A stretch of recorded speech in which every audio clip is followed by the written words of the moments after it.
سورة البقرہ آیت نمبر 239۔ اعوذ باللہ من الشیطان الرجیم، بسم اللہ الرحمن الرحیم۔ فَإِنْ خِفْتُمْ فَرِجَالًا أَوْ رُكْبَانًا فَإِذَا أَمِنْتُمْ فَاذْكُرُوا اللَّهَ كَمَا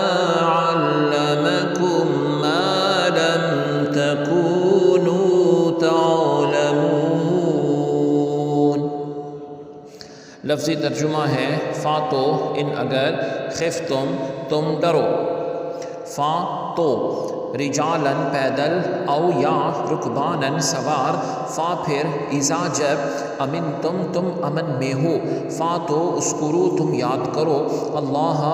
رب العزت کو، کما جیسے علمہ اس نے سکھایا، کم تم کو ما جو لم نہیں تکونو تھے تعلمون جانتے تم۔ با محاورہ ترجمہ ہے پھر تم اگر حالت خوف میں ہو تو پیادہ یا سوار جیسے بھی ہو نماز پڑھ لیا کرو، پھر جب تم حالت امن میں آ جاؤ تو انہی طریقوں پر اللہ رب العزت کی یاد کرو جو اس نے تمہیں سکھائے ہیں جنہیں تم پہلے نہیں جانتے تھے۔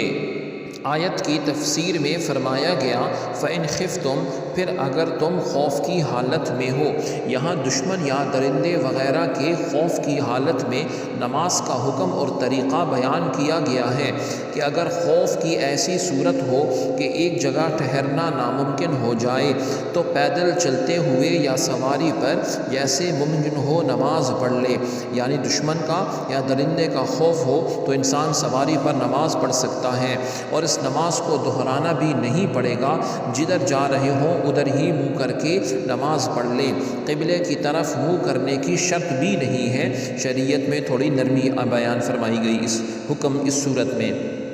جب حالت امن میں ہو پھر معمول کے مطابق نماز پڑھی جائے، اس کے شرائط مکمل ادا کیے جائیں، البتہ اگر خوف میں ایسی حالت ہو کہ اس میں ٹھہرنا ممکن ہو، جیسے جنگ کے موقع پر دشمن کے حملے کا ڈر بھی ہے لیکن کسی جگہ ٹھہرے ہوئے بھی ہیں، تو اس کا باجماعت نماز پڑھنے کا طریقہ سورہ نساء آیت نمبر 2 میں بھی بیان فرمایا گیا ہے۔ سبحانک اللہم و بحمدک، اشہد ان لا الہ الا انت، استغفرک و اتوب الیک، وصلی اللہ تعالی علی خیر خلقہ محمد وعلی آلہ و اصحابہ اجمعین برحمتک یا ارحم الراحمین۔